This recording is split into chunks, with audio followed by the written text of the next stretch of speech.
രാജ്യ തലസ്ഥാനത്തിന് ശ്വാസം മുട്ടുന്നു. കനത്ത മൂടൽമഞ്ഞിൻ്റെ പിടിയിലാണ് ഡൽഹി. കേന്ദ്ര മലിനീകരണ നിയന്ത്രണ ബോർഡിൻ്റെ കണക്ക് പ്രകാരം വായു ഗുണനിലവാര സൂചിക 432 ഗുരുതര വിഭാഗത്തിലാണിത്. കനത്ത മൂടൽമഞ്ഞ് കാരണം കാഴ്ചദൂരം കുറയുകയും ചെയ്യുന്നുണ്ട്. പഞ്ചാബിലെ അമൃത്സർ, പത്താൻകോട്ട് വിമാനത്താവളങ്ങളിൽ പുലർച്ചെ 5:30-നും ഉത്തർപ്രദേശിലെ ഗോരഖ്പൂർ വിമാനത്താവളത്തിൽ രാവിലെ 7:00-ഓടെയും കാഴ്ച ദൂരം 0 രേഖപ്പെടുത്തിയത്. മൂടൽമഞ്ഞ് മൂലം ചില വിമാനങ്ങൾ വൈകിയേക്കാമെന്നും യാത്രക്കാർ ശ്രദ്ധിക്കണമെന്നും ഇൻഡിഗോ വിമാന കമ്പനി മുന്നറിയിപ്പ് നൽകിയിട്ടുണ്ട്.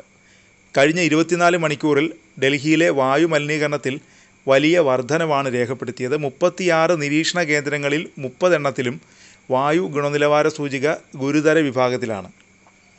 ഡൽഹിയിൽ നിന്ന് 250 കിലോമീറ്റർ അകലെയുള്ള ചണ്ഡീഗഡിലും 415 എന്ന വായു ഗുണനിലവാര സൂചികയാണ് രേഖപ്പെടുത്തിയത്. ഡൽഹിയുടെ പരിസര പ്രദേശങ്ങളായ ഗാസിയാബാദിലും നോയിഡയിലും മൂടൽമഞ്ഞ് വ്യാപിച്ചിട്ടുണ്ട്. വളരെ മോശം വിഭാഗത്തിലാണ് ഇവിടുത്തെ വായു നിലവാരം. ഉത്തരേന്ത്യൻ സംസ്ഥാനങ്ങളിലും മൂടൽമഞ്ഞും വായു മലിനീകരണവും രൂക്ഷമാണ്. മഞ്ഞ് മഹാരാഷ്ട്ര, മധ്യപ്രദേശ് വരെ വ്യാപിച്ചു കിടക്കുകയാണ്. ഇതിൻ്റെ ഉപഗ്രഹ ചിത്രങ്ങൾ പുറത്തു വന്നിട്ടുണ്ട്. ദീപാവലിക്ക് ശേഷം ഡൽഹിയിലെ വായു മലിനീകരണം രൂക്ഷമായ നിലയിൽ തുടരുകയാണ്. കഴിഞ്ഞ വർഷങ്ങളിലും ദീപാവലി ആഘോഷകാലത്ത് മലിനീകരണം അതിരൂക്ഷമാവുകയും കനത്ത പുകമഞ്ഞ് നിറഞ്ഞ് ജനജീവിതം ദുസ്സഹമാവുകയും ചെയ്തിരുന്നു. അതേ പതിവ് ഡൽഹിയുടെ പല ഭാഗങ്ങളിലും ഇത്തവണയും ആവർത്തിച്ചു. 15-ലേറെ നിരീക്ഷണ കേന്ദ്രങ്ങളിൽ നിന്നുള്ള റിപ്പോർട്ടുകൾ പ്രകാരം വായു ഗുണനിലവാര സൂചിക അതീവ ഗുരുതരമായ അവസ്ഥയിലായിരുന്നു. പലയിടത്തും സൂചിക 400 കടന്നിട്ടുണ്ട്. IQI ക്ലാസിഫിക്കേഷൻ അനുസരിച്ച് 0 മുതൽ 50 വരെ റേഞ്ചിലുള്ളത് നല്ല വായു ഗുണനിലവാരമാണ്. 51-100 റേഞ്ചിൽ തൃപ്തികരം, 101-200 മോഡറേറ്റ്, 201-300 മോശം, 301-400 വളരെ മോശം, 401-500 ഗുരുതരം എന്നിങ്ങനെയാണ് കണക്കാക്കുന്നത്. ഡൽഹിയിലെ ചില ഭാഗങ്ങളിൽ 500-നടുത്ത് സൂചിക എത്തിയിട്ടുണ്ട്.